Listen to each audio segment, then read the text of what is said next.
అన్నది రీసెంట్ గా చూసుకుంటే విడదల రజనీ గాని ఆర్కే రోజా గాని అరెస్ట్ అవుతారు అనేటట్టు కొన్ని వార్తలు అయితే అవుతున్నాయి. అంటే మాజీ మంత్రులుగా పనిచేసిన ప్రతి ఒక్కరు కూడా అరెస్ట్ అవుతారని అనిపిస్తుంది. మీకేమనిపిస్తుంది? ఖచ్చితంగా అరెస్ట్ అయ్యే ఛాన్స్ ఉందంటారా?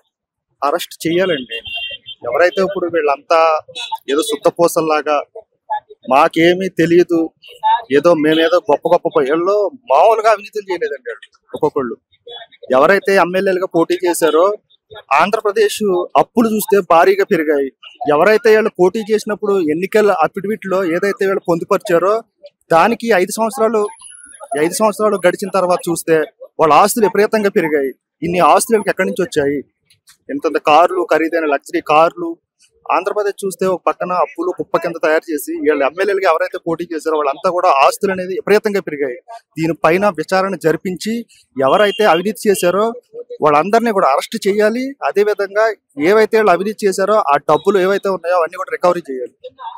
ఇప్పుడు వీళ్ళ ఇంత అవినీతి చేసి ఇప్పుడు కేసుల చుట్టూ తిరుగుతున్నారు. గతంలో పవన్ కళ్యాణ్ ప్యాకేజీ తీసుకున్నాడు, పవన్ కళ్యాణ్ ఎలాంటోడు దత్తపుత్రుడు పెళ్లిళ్ళు చేసుకున్నాడు అని చెప్పి ఇష్టానుసారంగా మాట్లాడారు. అసలు ఏమైనా కంపారిజన్ ఉందా గతంలో వాళ్ళు చెప్పిన మాటలకి ఇప్పుడు చేసిన పనులకి దానికి వచ్చిన రిజల్ట్ ని బట్టి?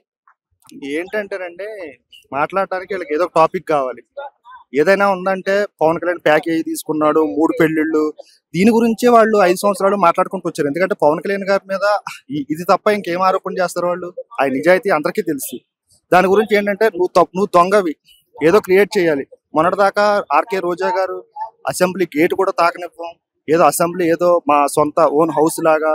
వీళ్ళంతా ఎవరండి? ప్రజలు పునాదులు. ప్రజలు ఓట్లేస్తే గెలిచిన వాళ్ళు. గెలిచిన తర్వాత అసెంబ్లీ గేట్ తాకనివ్వం, లేకపోతే పవన్ కళ్యాణ్ చాలా చాలా దారుణంగా విమర్శలు చేశారు.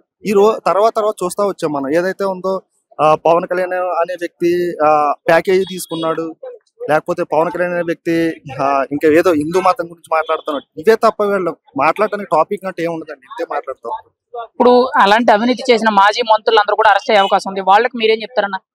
అరెస్ట్ చేయాలండి. వీళ్ళు ఏంటంటే సానుభూతి రావడం కోసం ఏంటంటే రెడ్ బుక్ రాజ్యాంగం నడుస్తుంది, రెడ్ బుక్ పాలన నడుస్తుంది అని చెప్పేసి ఏదో క్రియేట్ చేస్తున్నారు. క్రియేట్ చేసి తప్పించుకోవడానికి ఏదైనా ఇప్పుడు వీళ్ళు అవినీతి చేశారు, దాని గురించి ప్రశ్నిస్తే కక్షపూర్వకంగా కూటమి ప్రభుత్వం మా మీద అరెస్టులు చేస్తుంది అని చెప్పేసి తప్పించుకోవడానికి సానుభూతి కోసం ప్రజల్లోకి వేరే తీసుకెళ్తారు. కాకపోతే కంపల్సరీ తప్పకుండా శిక్ష అనేది పడాలని కోరుకుంటున్నారు.